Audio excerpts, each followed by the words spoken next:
House tour দিই, কারণ নতুন বাসায় আসার পরে হাউস ট্যুর দেওয়া হচ্ছিল না। আর সবাই বাংলাদেশের সবাই আসে বাসা দেখতে চায়।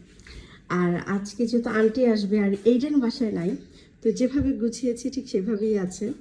শুধু এই ওয়ালটা কালকে একটু ছবি লাগিয়েছি, কারণ আমার কাছে খুব খালি খালি লাগছিল। ফ্রেম কিনি নাই এখনও, পরে ফ্রেম কিনে লাগাবো। এই হচ্ছে আমার লিভিং কাম ডাইনিং।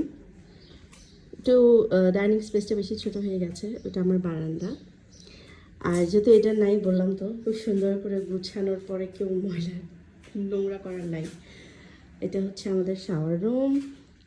এটা এইটানের বেডরুম, যদিও এইটানের বেডরুমটা না এরকম সুন্দর গুছানো থাকে, বাট অন্যান্য রুমগুলো যেখানে আমি থাকবো ওগুলো অগোছালো করে। আর ও ওর নিজের বেড নিজে করে, বাট আজকে যেহেতু সিস্টার আন্টি আসবে তাই চিন্তা করলাম আজকে ওর বেডটা আমি রেডি করি। আর ও পছন্দ করে ওর বেড নিজে রেডি করতে। আর এটা হচ্ছে আমাদের বেডরুম। বাইরে অনেক রোদ, তাই আমি শাটার লাগিয়ে রেখেছি, নাহলে ঘর পুরো গরম হয়ে যায়। আর ইডেনের রুমটাতে এতটা আলো আসে না, তাই আমি রোদ আসে না, তাই আমি ওটা খুলে রেখেছি। এই হচ্ছে আমাদের রুম। এই ওয়ালটা হচ্ছে আমার সবচেয়ে ফেভারিট, এইটাও।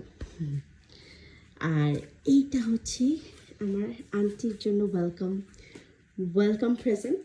আর আন্টির জন্য রুমটা গুছিয়েছি। ফ্লোরিং কিছু করার নেই, বেড কিনি নাই, আর কেনার ইচ্ছা নাই আসলে, কিন্তু আরেকটা ম্যাট্রেস পরে কিনবো। তো এখানে কিছু স্ন্যাক্স রেখেছি, আন্টি যদি রাতে ক্ষুধা লাগে, আর পানির বোতল ফ্রিজে রেখে দিয়েছি, পরে দিব। আর এইখানে আছে আন্টির যত নেসেসারি জিনিস, যে নেসেসিটিস যেগুলো হচ্ছে আন্টি আমার কাছে চাইতে পারবে না হয়তো, বা সবসময় তো বলা যায় না সবাইকে সব কিছু, তাই ওইটা আমি একটা স্ন্যাক্স সাথে অনেক নেসেসারি জিনিসগুলো রেখেছি।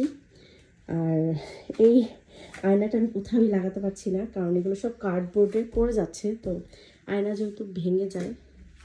তো এই হচ্ছে আমাদের গেস্ট রুম, বাট এটা এখন হচ্ছে সিস্টার দিদার রুম। এই হচ্ছে আমার ছোট্ট বাসা।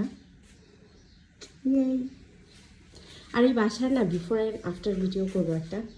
বিফোর কি ছিল সেটা আমি হয়তো বা এই ভিডিওর পরেও একটা ছবি দিয়ে দিতে পারি।